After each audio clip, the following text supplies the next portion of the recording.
UP की योगी सरकार 100 दिन के कामकाज का हिसाब देगी।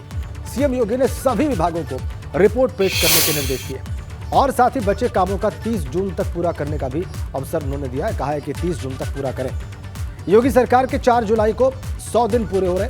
मुख्यमंत्री पद की शपथ लेने के बाद काम का लक्ष्य तय किया गया था और सभी विभागों को काम का टारगेट दिया गया था और ऐसे में 100 दिन के काम की पहले समीक्षा होगी और फिर सरकार अपने काम का ब्यौरा देगी।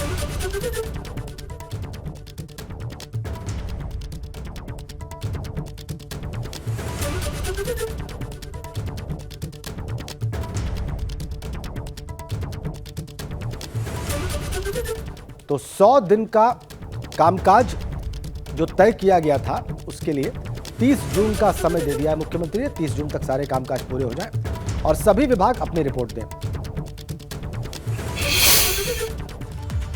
और यूपी सरकार के 100 दिनों पर कांग्रेस नेता प्रमोद तिवारी ने जोरदार हमला बोला है। उन्होंने कहा है कि सरकार ने 100 दिन में कोई काम नहीं किया, सिर्फ नफरत फैलाने का काम किया। सरकार ने बजट सत्र सही से नहीं चलाया, सिर्फ बुलडोजर चलाया, वो भी सुप्रीम कोर्ट में अटका है। उत्तर प्रदेश सरकार के दूसरे कार्यकाल के 100 दिन पूरे होने वाले हैं और इसको लेकर के प्रदेश सरकार भव्य जश्न की तैयारियां कर रही है। हमारे साथ बातचीत के लिए मौजूद हैं कांग्रेस के वरिष्ठ नेता और राज्यसभा सांसद प्रमोद तिवारी जी। सर, 100 दिन पूरे होने वाले हैं, अब जश्न की तैयारी चल रही, तमाम सारे बीजेपी के बड़े नेताओं की प्रेस वार्ता भी होनी है। भाजपा हमेशा जश्न में डूबी रहती है। अभी तक चुनाव जीतने का जश्न था, जो इन्हें नहीं जीतना चाहिए था जीत लिए। अब 100 दिन में बजट सत्र का इंतजार सबको रहता है। जब मैं विधायक था मुझे भी रहता था, क्योंकि बिंदुवार उसमें हर विभाग पर चर्चा होती थी और उसको दूसरे दिन आप लोग छापते थे, दिखाते थे, तो पता लगता था क्या उपलब्धि है या क्या करने जा रहे हैं। इस बार इन्होंने सब कुछ 4-5 दिन के अंदर निपटा दिया।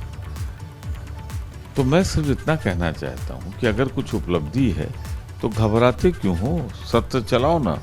नियमावली के मुताबिक 90 दिन का सत्र चलना चाहिए। आप तो 20-25 दिन भी नहीं चला रहे हो, इसके मतलब आपकी उपलब्धि कुछ नहीं। आप बताने से हिचक रहे हो, सार्वजनिक नहीं करना चाहते, क्योंकि जवाबदेही सदन में होती है, यहाँ तो हमको जवाब दे नहीं सकते हैं। तो बताने दीजिए क्या इनकी उपलब्धि है सवाए बुलडोजर के, जिसके लिए सुप्रीम कोर्ट ने टांग रखा है इनको। देखते क्या। सर, अगर बात करें तो अब बीजेपी लोकसभा चुनाव की तैयारियों में भी जुट गई है। कल बड़ी बैठक लखनऊ में की और जो 14 सीट अभी विपक्ष के पास है उसकी भी तैयारियों में जुट गई कि अब की बार सभी सीटों को जीतना है। देखिए, भारतीय जनता पार्टी 2 चीज़ों में एक्सपर्ट है, चुनी हुई सरकारों को गिराने में और ऐसा कुछ बोल देने में। मैं तो धन्यवाद दूंगा भाजपा को कि 80 सीटें उत्तर प्रदेश में। आपने ये नहीं कहा कि हम 90 जीतेंगे। कहाँ से जीतेंगे? जो कर्म है केंद्र सरकार के, अगर उस पर जनता ने अपना वोट दिया, निश्चित रूप से जितनी है इसकी आधी भी नहीं रह जाएगी। क्या दिया केंद्र सरकार ने? महंगाई, बेरोजगारी, भुखमरी, इसके अलावा रुपए का अवमूल्यन डॉलर के मुकाबले 80 पहुंच रहा है। बेरोजगारी 47 साल में सबसे बड़ी हो गई और ये अग्नि सैनिक लाके भारत की सेना को भी कमज़ोर करने की साजिश है, नौजवानों के भविष्य को भी बर्बाद करने की साजिश है। इन मुद्दों को वोट मांगने। शुक्रिया हमसे बातचीत करने के लिए कांग्रेस के वरिष्ठ नेता प्रमोद तिवारी, जिनका कहना है कि जिस तरीके से लोकसभा चुनाव की तैयारियां तमाम सारी पार्टी कर रही हैं, विपक्ष में भी एकता दिखनी चाहिए और वक्त आने पे इसका निर्णय होगा। कैमशन विपिन के साथ अविनाश तिवारी, एबीपी दिल्ली। और एक बड़ी अपडेट आपको दे दें कि 2 दिन के गोरखपुर दौरे पर पहुंचे हैं मुख्यमंत्री योगी आदित्यनाथ। प्रशासनिक अधिकारियों के साथ बैठक करेंगे मुख्यमंत्री योगी। विकास कार्यों और परियोजनाओं की वो समीक्षा भी करेंगे। कल बीआरडी मेडिकल कॉलेज के कार्यक्रम में शिरकत करने का भी उनका कार्यक्रम है। तो 2 दिन के गोरखपुर दौरे पर पहुंच गए हैं मुख्यमंत्री योगी आदित्यनाथ।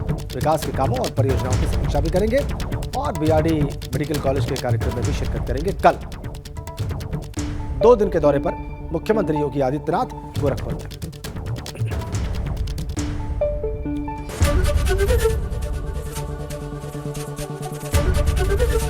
एबीपी गंगा, खबर आपकी, जुबान आपकी।